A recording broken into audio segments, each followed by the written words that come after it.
बिस्मिल्लाहिर्रहमानिर्रहीम। अस्सलाम वालेकुम। तल्ब इल्मो अल्लामा इकबाल जैसी हस्ती का हम जो है दिन मना रहे हैं। कल जो है इकबाल डे है और तमाम तल्ब इल्म कुछ न कुछ कंट्रीब्यूट करेंगे। अगर आपके अंदर आपकी अभी तक ज़िंदगी सलाहियतें जिंदा हैं, अगर आप सोच सकते हैं तो अल्लामा इकबाल के लिए, अल्लामा इकबाल के कलाम पे और उसकी ज़िंदगी पे एक नज़र डालें। मेरे इंडोनेशिया आज़ाद हुआ 1949, हमसे 2 साल बाद आज़ाद हुआ इंडोनेशिया। इंडोनेशिया इस वक्त तो सबसे बड़ा इस्लामी मुल्क है। तो हमारा एक डेलीगेशन गया, कुछ लोग वहाँ गए, तो उन लोगों ने बहुत ज़्यादा पाकिस्तानियों का इस्तकबाल किया और गले लग के मिले और उन्होंने कहा कि आप लोगों ने हमें आज़ादी दिलाई है, हम आज के मशहूर हैं। तो पाकिस्तानी बड़े हैरान हुए कि हमने कैसे आज़ादी दिलाई है, हम तो अभी तक अपने मसाइल में उलझे हुए हैं। 1949 की बात है, तो हमने कैसे आपको आज़ादी दिलाई है। उन्होंने कहा नहीं, आपका एक बंदा था, आपका एक पाकिस्तानी था, हिंदुस्तानी था, जिसने हमारे साथ जहाद में शामिल नहीं रहा, हमारी जद्दोजहद में शामिल नहीं रहा, बल्कि हमारी जद्दोजहद में हमारी रहनुमाई की है उसने, और वो जात थी अल्लामा इकबाल की। अल्लामा इकबाल की क्यों वो अजीम अपना लीडर मानते थे। अच्छा, ये सिर्फ इंडोनेशिया नहीं था, पाकिस्तान के बाद जितने भी आज़ाद होने वाले, खास तौर पर इस्लामी मुल्क, गैर इस्लामी मुल्क भी थे, इस्लामी मुल्क थे, उन्होंने अल्लामा इकबाल की फिक्र से बड़ी रहनुमाई हासिल की। अल्लामा इकबाल की सोचों से उन्होंने बड़ी रहनुमाई हासिल की, क्योंकि हम भी गुलाम थे। हमारे मुसलमान तो बिल्कुल ही छोड़ गए थे, हिंदू फिर भी कुछ जाग रहे थे, हम मुसलमान तो बिल्कुल ही सो गए थे। लेकिन अल्लामा इकबाल ने क्या किया, सबसे पहले तो ये चीज हमें याद दिलाई कि हम हैं कौन, हमारा माजी क्या है। हम जो है ये आम से कौम नहीं है, तो उसने हमारा शानदार माजी हमको याद दिलाया।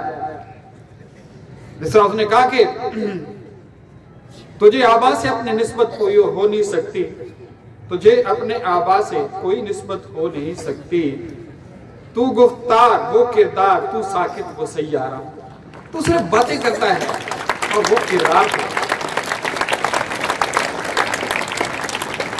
बेटे, सबसे पहला काम उन्होंने ये किया कि हमें हमारे अंदर एक रूह फूकी कि हम हैं कौन यार। और ये शायद हर कौम को जरूरत है।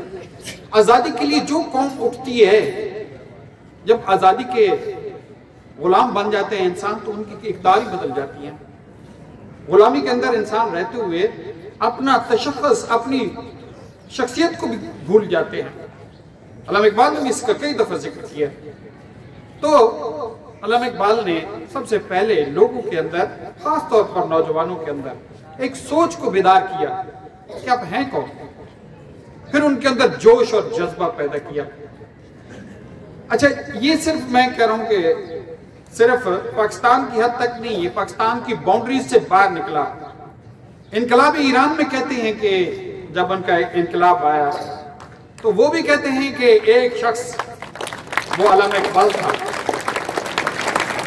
जिसने हमारी हर लम्हे पे हमारे हौसलों को टूटने नहीं दिया। अल्लामा इकबाल की शायरी का आप जानते होंगे कि बड़ा हिस्सा फारसी में है, उर्दू में कम है, फारसी में ज्यादा है। और फारसी की शायरी अल्लामा इकबाल की ऐसी नहीं है। उन्होंने ईरान में एक ऑडिटोरियम बड़ा सा तामीर किया गया और उसकी सामने अशार लिखे गए, फारसी के अशार, वो जो मशहूर अशार हैं, शाह आस्त हुसैन, बादशाह आस्त हुसैन, मुझे सारा याद नहीं है। तो वो अशार जो है उस ऑडिटोरियम के बाहर लिखे गए। नीचे अल्लामा इकबाल, हज़रत इमाम हुसैन रज़ी अल्लाह तआला अन्हु के ऊपर ये अशार है। तो उनका एक बहुत बड़ा ब्यूरोक्रेट हाई लेवल का आया और बड़े गुस्से से कहा उसने कि यार तुम्हें ईरान में कोई फारसी जुबान बोलने वाला शायर के कोई एक शेर नहीं मिलता जो तुम यहाँ लिखो। एक हिंदुस्तानी के अशार तुमने लिख दिए यहाँ पे, एक पाकिस्तानी के अशार तुमने लिख दिए। उसने कहा, आगे से जो इंतजामिया थी बड़े हम्बल से अंदाज में कहा, उसने कहा जनाब अली पूरे फारसी के मजबूए इकट्ठे कर लें, अगर इससे कोई शेर बेहतर आपको मिले तो हम जरूर लिख देंगे, और अगर नहीं मिलता तो हमें इस वक्त सबसे अच्छा शेर जो है अल्लामा इकबाल का यही लगा है।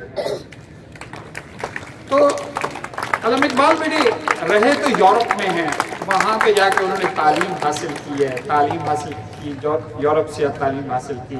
लेकिन हैरत की बात है कि वहां से लौटे हैं तो उसने उस तहजीब को आईना दिखा दिया है कि तुम क्या चीज हो। हाँ जी, बयार मगरिब खुदा की बस्ती दुकान नहीं है। उस वक्त आप देखें कि मैं नीदरलैंड, अल्लामा इकबाल गए थे पिछली सदी के शुरू में, वहां पे गए थे, और याद रखें कि वो वक्त था, अब तो यूरोप बहुत नीचे चला गया। उस वक्त यूरोप का डंका बजता था, हिंदुस्तान पे यूरोपियन का कब्जा, बरतानिया का, इधर जर्मनी का, उधर फ्रांस का, अब जिसके इंडोनेशिया की बात करें नीदरलैंड के नीचे था। यानी पूरी दुनिया, हमारा अरब खित्ता सारे के सारा यूरोप का गुलाम था। यानी यूरोपियन किस हद तक छाए हुए थे। और अल्लामा इकबाल ने यूरोप में तालीम हासिल की, वहां से पीएचडी किया और फलसफा पढ़ा। अब फलसफा पढ़ने वाले तो पता नहीं कितने डूब जाते हैं। फिलॉसफी आप जानते हैं, फिलॉसफर नीत्शे को पढ़ा, पता नहीं किस किस को पढ़ा। लोग कहते थे नीत्शे को कोई छाप है, लेकिन अल्लामा इकबाल ने एक दिन बुलाया, उसने कहा आप मुझे कहते हैं फलां छाप है, मेरा कहां से मैंने इंस्पायरेशन ली है। तो उसने कुरान पाक उठाया और उसकी 2-3 सूरतों के अंदर से तलावत की। उसने कहा इससे बड़ी फिलॉसफी कहां से मिलेगी, मेरी इंस्पायरेशन कुरान पाक है। वो समझ रहे थे कि पता नहीं कहां से बताएंगे, प्रेस कॉन्फ्रेंस जो लोग इकट्ठे हुए थे। तो अल्लामा इकबाल उस तहजीब में रहे, और जिस तरह हमारे कई उस वक्त के लोग गए वापस आके यूरोपियन बन गए, अंग्रेजी बन गए, अंग्रेजों के साथ ही रहना, उनके साथ उनकी जुबान बोलना, उनके अखबार खड़े होकर खाना खाना और बदतमीज खड़े होकर पेशाब करना तक जो है ना, ये यूरोपियन की तरह मिलाते थे। लेकिन अल्लामा इकबाल बागी हो गए उससे। अल्लामा इकबाल आम से सलवार कमीज पहनते थे, हुक्का पीते थे और बैठे होते थे, और लोग हैरान होते थे कि ये वो बंदा है जिसके कलाम का तर्जमा मशरिक को मगरिब में किया जा रहा है। और याद रखें अल्लामा इकबाल के तरफ मैं कुछ भी नहीं हूँ, मेरी सारी इंस्पायरेशन कुरान पाक है। मैंने कुरान पाक से ये अल्फाज लिए हैं। एक एक कुरान, उनके अगर अशार को देखें तो कुरान पाक से साबित होते हैं कि वहीं से उन्होंने लिए थे। तो यूरोप से निकल के यूरोप का बागी हो गया, और उसी तहजीब के खिलाफ उन्होंने वो बात की जो आज सच साबित हो रही है। मैं आखिरी शेर वही पढ़ना चाहता हूँ। दियार मगरिब के रहने वाले, खुदा की बस्ती दुकान नहीं है। मतलब है कि ये यूरोपियन यहाँ फैले हुए थे, कोई इधर पाकिस्तान, इधर हिंदुस्तान में भी ये तिजारत करने आए थे ना, तो उन्होंने कहा ये दुकान बना ली है तुमने पूरी खुदा की बस्ती, पूरी जमीन, ये खुदा की बस्ती दुकान नहीं है। और तुम्हारी तहजीब खुद अपने खंजर से खुदकशी करेगी, तुम्हारी तहजीब खुद अपने खंजर से खुदकशी करेगी। जो शाखे नाजिक पे आशियाना बनेगा नापायदार होगा। सोचिए जरा कि तुम्हारी ये तहजीब खुद मर जाएगी। उस वक्त बात कर रहे हैं जब यूरोप पूरी दुनिया में छाया हुआ है।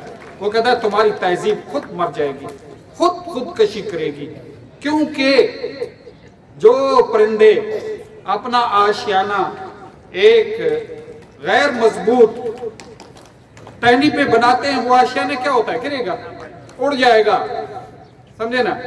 तो आज वही साबित हो रहा है बेटे, आज 100% साबित हो रहा है। इस वक्त आपको पता है कि यूरोपियन नस्ल जो है खत्म हो रही है, और जो बिलीव खत्म हो रही है। क्यों खत्म हो रही है? उनकी तहजीब में ये था कि उन्होंने खानदानी निजाम को खत्म कर दिया। मियाँ बीवी रहे नहीं है, बच्चे भी नहीं रहे, जानवरों की तरह रहना शुरू कर दिया। ये उनका उस वक्त फलसफा था कि इंसान आजाद है। उनका शादियां तक नहीं करते, बेहयाइयों बाहर करते हैं, बच्चे उनके ऑर्फनेज में पढ़ रहे हैं, और अल्टीमेटली क्या है कि नस्ल खत्म हो रही है। उसका सबूत मैं आपको बताऊं कि कुछ दिन पहले बरतानिया का वज़ीर आज़म कौन था, एक हिंदू था, हिंदुस्तान से किया हुआ। आज जिस तरह कल मैं जिक्र कर रहा था कि मेट्रोपोल सिटी में बड़े बड़े लोग जो है, यानी हम मुसलमानों का ज्यादा जिक्र करते हैं, हमें अच्छे लगते हैं, लेकिन इसके अलावा हिंदुस्तानी देखो तो वहीं पे छाए हुए हैं।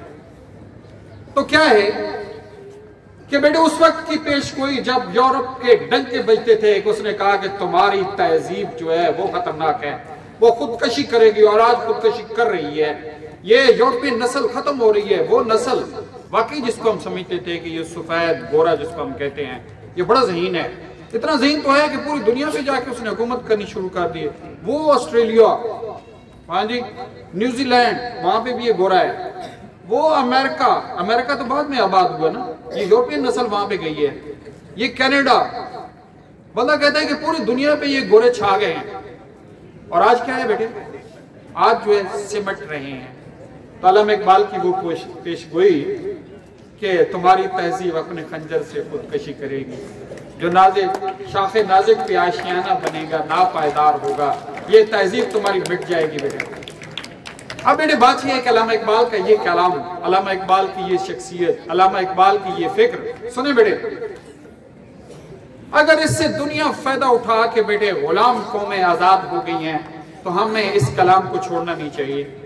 हमें अल्लामा इकबाल की फिक्र को जिंदा रखना चाहिए। अल्लामा इकबाल की फिक्र बेसिकली कुरान की फिक्र है, याद रखें, कोई फर्क नहीं है। अल्लामा इकबाल के हर शेर जो है कुरान पाक की या हदीस पाक की तर्जुमानी करती है, और हमें इसको जिंदा रखना चाहिए, समझाइए ना बेटे।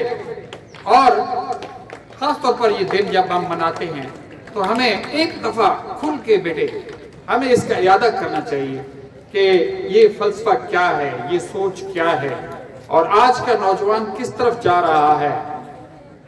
मेरी नजर पड़ रही है जिसको कल मैंने देखा है, स्टूपिड को कल देखा है, फिर एक ने गलत किया, एक नहीं 3-4 थे, दावत निकाल रहा है, उसको पता चल गया, मैं निकालता हूं अभी। यार खुदा के वास्ते ऐसा ना करें। हम क्या बातें करते हैं और कई दरमियान से कुछ निकलते हैं चुटकुले, तो वो जो है ना सारा सुकून बर्बाद कर देते हैं। ठीक है बेटे, बहुत शुक्रिया, अल्लाह हाफ़िज़।